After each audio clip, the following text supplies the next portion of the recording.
और जुड़े रहिए। आने वाले दिन निश्चित तौर से डोमिसाइल लाने के लिए हम लोग संघर्ष करेंगे। पता है आपको, कटअप लिस्ट जो है कि बीपीएससी ने जारी कर दिया है। हाँ, वही कटअप लिस्ट जिसका इंतजार की तमाम शिक्षक अभ्यर्थी लगातार कर रहे थे कि आखिर बीपीएससी के द्वारा जो है कि बीपीएससी टीआरई रिजल्ट का कटअप लिस्ट क्या है भैया, आखिर कितने नंबर पर अभ्यर्थियों की बहाली हुई है। तो एक बार जानते हैं, कटअप लिस्ट जब आप देखिएगा तो हंसने लगिएगा। हंसने इसलिए लगिएगा कि इससे ज्यादा अंक वाला शिक्षक अभ्यर्थी जो है रोड पर घूम रहे हैं और आयोग के सामने लाठी खा रहे हैं। आज तो आप देखे ही होंगे लाठी खाते। तो इस तरह की हालत हो गई। अब दिव्यांग वाले साथी कहां गायब हो गए हैं इस लिस्ट से, तो अब आपके सामने यहां हम लगा दे रहे हैं, आप देख लीजिए। कम्युनिटी पोस्ट में भी लगा है, हमको लगता है कि आपको आप तक व्हाट्सएप में पहुंच भी गया होगा। तो नीचे भी डिस्क्रिप्शन बॉक्स में टेलीग्राम का लिंक है, वहां भी दे दिया। नहीं देखे हैं तो भैया देख लीजिए। कुल मिलाकर यही कहेंगे हम कि कटअप लिस्ट देखने के बाद एक बार आप सोचिए कि आपका अंक कितना आ रहा था और उस अंक के आधार पर आप उस कटअप लिस्टवा में है कि नहीं है, और यदि है तो आपके साथ क्या हुआ है जो अभी तक आपका रिजल्ट नहीं हुआ, और फिर उन लोगों के साथ क्या हुआ है जिसका रिजल्ट हो गया है। एक जानते हैं बड़े ही मतलब फर्जीवाड़ा को किस तरह मतलब कहते हैं ना, व्हाइट ब्लैक पैसा को व्हाइट बनाने के लिए क्या किया जाता है, बहुत सारा तरीका अपनाया जाता है। उसी प्रकार से बड़े ही व्यापक पैमाने पर हुए फर्जीवाड़ा को माननीय जो आयोग के चेयरमैन साहब हैं, आज प्रेस कॉन्फ्रेंस के माध्यम से स्वीकार भी किया। स्वीकार देखिए कैसे की, ठीक उसी प्रकार जैसे ब्लैक मनी को व्हाइट मनी में बदला जाता है, उसी प्रकार वे कहें बड़े ही सादगी के साथ, वे कहे कि देखिए कि प्रथम दृष्टिया जो भी हमको नजर आया, जिसका कि डीएलएड बीएड या जिस तरह का कागजात हमको दिखा, हम अपने स्तर से जो जांच कर सके हम उसको वेरीफाइड कर दिए और रिजल्ट जारी कर दिए। रिजल्ट के बाद जो है कि अब नियुक्ति की प्रक्रिया चल रही है। इसके बाद जो है कि साल भर लगेंगे, डॉक्यूमेंट्स वेरिफिकेशन होगा, उसमें जो छटेगा स्वाभाविक रूप से उसको हटा दिया जाएगा। कहने का मतलब है कि पहले नियुक्ति दे देंगे, उसके बाद जो है कि हम खोजेंगे कि कौन कौन जो है फर्जी आया था। क्या यही होता है खेल, ये वही तरीका है। क्योंकि अभी माहौल गर्म है, हम ऐसा बोलेंगे कि भाई अभी जो है कि हम तो मेरिट लिस्ट जारी कर दिए हैं, आने वाले दिनों में डॉक्यूमेंट्स वेरिफिकेशन करवाएंगे, तब जाकर उसको छाटेंगे तो जरा सा ज्ञान वाली बात बोला कीजिए साहब जी, ज्ञान वाली बात कि इस तरह का कहीं होता है क्या।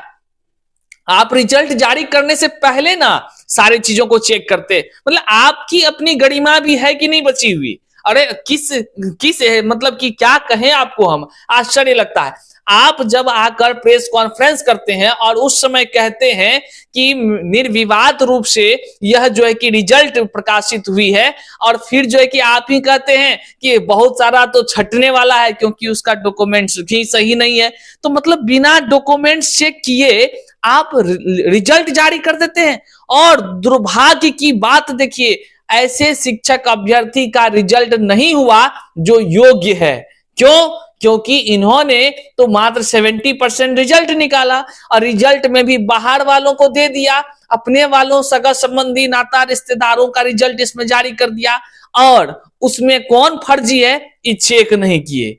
कितना बड़ा ये अनर्थ वाला काम ये कर रहे हैं। आप जरा सा इसको सुन भी लीजिए थोड़ा सा क्या बोले। इसलिए हम लोग डायरेक्टली डॉक्यूमेंट वेरिफिकेशन नहीं कर सकते हैं। हम लोगों को कहीं ना कहीं सरकार के पदाधिकारियों और शिक्षा विभाग के पदाधिकारियों की मदद ले करके ही इसको संभव हो सकता है, जो कि हम लोग कर रहे हैं। हम लोगों ने मेरिट लिस्ट के हिसाब से जो लोग सफल हुए उनका हम लोगों ने सशर्त रिजल्ट दिया। डॉक्यूमेंट वेरिफिकेशन में जो भी गलत पाए जाएंगे वो हट जाएंगे। हम लोगों ने तो ये भी कह रखा है कि भाई जो डॉक्यूमेंट वेरिफिकेशन में अगर गलत पाए जाते हैं और अगर वो कदाचार की श्रेणी में आता है, मैं आपको उदाहरण दे सकता हूँ।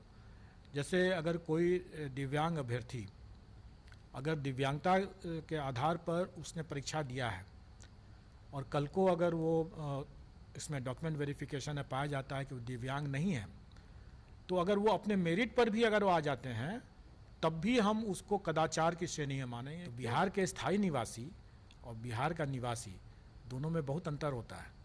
जो व्यक्ति 2019 के एसटीटी की परीक्षा दिया, संभव है कि वो उस समय बिहार का निवासी रहा हो और आज बिहार का निवासी नहीं है। अगर उसको बिहार के निवासी के आधार पर आज चूँकि वो नहीं है, ये मानते हुए कि उस समय भी नहीं था, अगर उसको बाहर कर दिया जाए तो ये उसके लिए नाइंसाफ़ी हो जाएगी। उसका सही तरीका यह है कि आज की तारीख पर उसको स्वीकृत करते हुए, मान्य करते हुए फर्दर उस पर इन्वेस्टिगेशन हो, अनुसंधान हो, जांच किया जाए कि वाकई में वो उस समय बिहार का निवासी था क्या नहीं था। अगर पाया जाए कदाचारी निकला तो उसकी एसटीईटी की परीक्षा वो बाधित हो जाए, उसका परीक्षाफल प्रभावित होगा, तो उस समय बाहर हो जाएगा वो। लेकिन आज की तारीख पर उसके पास में अगर जायज़ एसटीईटी का प्रमाण पत्र है तो सिर्फ आशंका के आधार पर उसको बाहर नहीं किया जा सकता। अब समझ में आ गया आपको ये खेल कैसे खेला जा रहा है। मतलब हद है भाई। पहले लोग आप आयोग जो है अपनी गरिमा किस प्रकार खो रही है, मतलब कि लोगों की पहले ज्वाइनिंग करा देंगे, ये स्कूल भेज देंगे, ये ट्रेनिंग दे करके पढ़ाई शुरू करा देंगे, ये तब जाकर उसको कहेंगे कि आपका तो रिजल्ट खराब था, आपका तो मतलब कागज सही नहीं है, अब आप भागिए। उस सीट जो खाली बचेगा चाचा, उसका क्या करेंगे? उस सीट का क्या करेंगे जो खाली बचेगा? उसके बदला हमरा बिहार का हमरा कोई भी अभ्यर्थी का होता कि नहीं होता? एक योग्य अभ्यर्थी की बहाली होती कि नहीं होती? ऐसी मानसिकता कहां से लगाते हैं दिमाग। और बिहार के जितने भी सत्ताधिकारी हैं, जो भी ड्रामा कर रहे हैं, ये बच नहीं पाइएगा, क्योंकि बिहार के हर एक युवा आपको देख रहा है।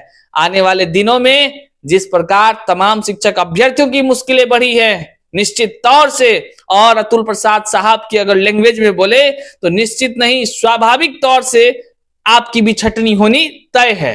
तो कुल मिलाकर मेरे प्यारे साथियों, इस वीडियो को साझा कर दीजिए तमाम साथियों तक, क्योंकि जिस प्रकार से ये आपका मेरिट लिस्ट का कट ऑफ जारी हुआ है, और फिर जिस प्रकार बीपीएससी के चेयरमैन अतुल प्रसाद साहब कह रहे हैं कि टाइम लगेगा, हम डॉक्यूमेंट्स वेरिफिकेशन की प्रक्रिया में उसको पकड़ेंगे और उसको छाटेंगे, तब तक इधर शिक्षक अभ्यर्थी भूल भी जाएंगे किसकी बहाली हुई, किसकी बहाली नहीं हुई, क्योंकि जिंदगी किसी एक खास मुकाम के बल पर नहीं रुकी रहती है।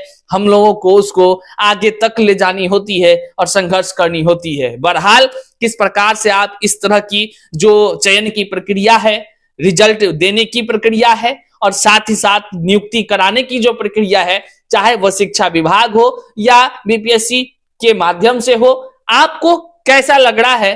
क्या अब आपको मूक दर्शक बनकर केवल देखते रहना चाहिए, या अपने लिए, अपने बिहार के लिए, अपने देश के लिए आवाज बुलंद करते रहनी चाहिए? यहां तक वीडियो देखने के लिए आपका बहुत बहुत आभार हम व्यक्त करते हैं।